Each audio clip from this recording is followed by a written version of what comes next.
Hi, everyone. Welcome to Chris's Daily Read Aloud. Today we are reading The Fisherman and His Wife, retold by Rebecca Felix, illustrated by Kathleen Petelinsek. This is courtesy of Epic Books and their fairy tale collection. They have a lot of really good books on there. So I don't have this book in hard copy at home, so we're using this. So it'll be a little bit different of a read aloud. This is one of my favorite fairy tales from when I was a kid.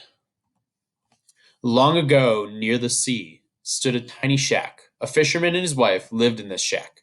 Each day, the fisherman took his small boat out to sea. He fished all day, catching dinner for himself and his wife. One of these days, the fisherman felt a tug on his line. His eyes lit up as the line stretched tight. The tug on the line was so strong that it tipped his boat toward the bottom of the sea, where his catch was trying to flee. Using all his might, the fisherman pulled his catch to the surface.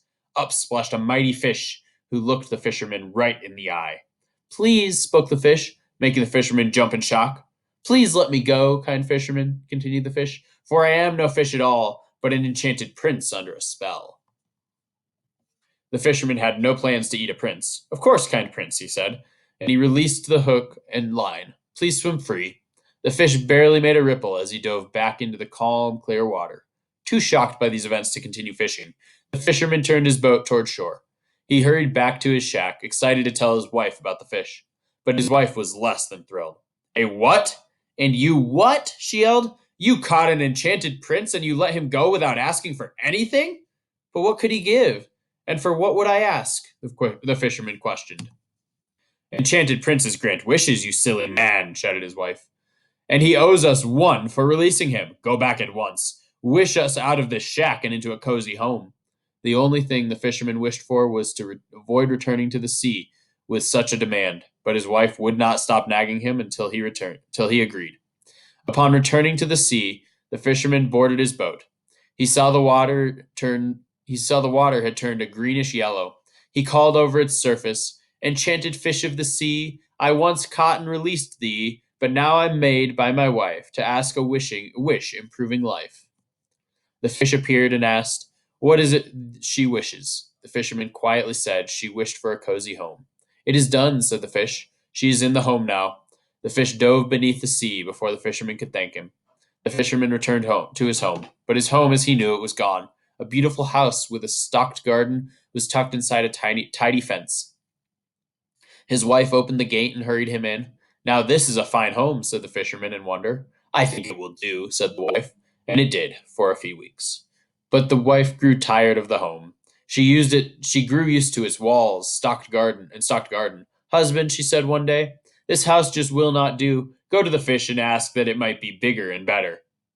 The fisherman thought the house was wonderful as it was, and he felt it was not right to ask more of the fish. But as before, his wife would not stop asking him until he agreed to go.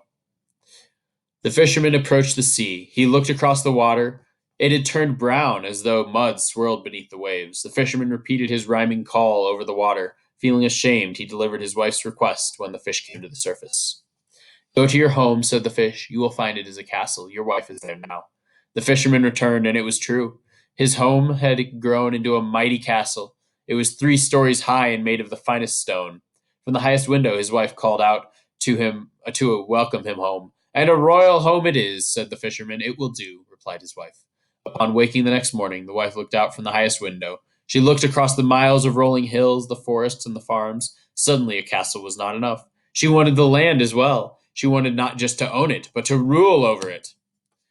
"Oh, husband!"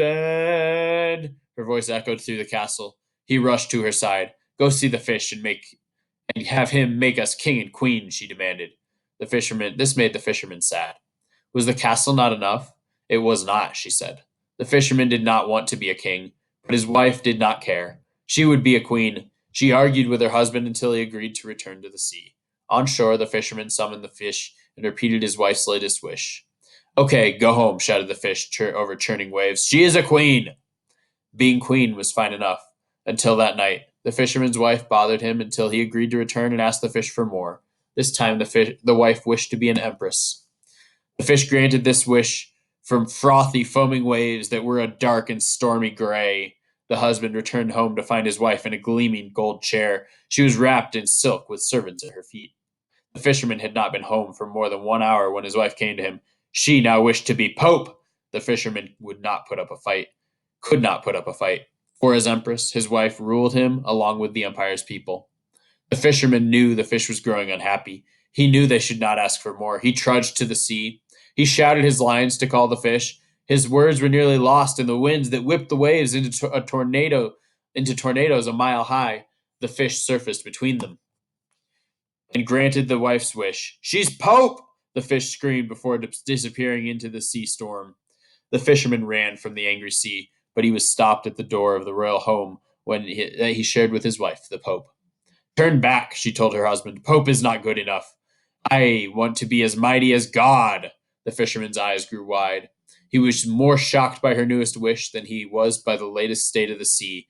The water lunged toward him in waves as thick and black as oil. His familiar call came out as a whisper, so scared was he to ask the fish for this wish. But the fish heard him and rose from beneath the dark sea. "Go home, fisherman," he said, "and see what has been done." The fisherman was worried at what he would find. He hung his head the entire way. As he walked, the sea began to clear. When the fisherman reached home, he looked up and saw his wife standing outside their tiny shack, and there they lived the rest of their days, next to the calm and clear sea.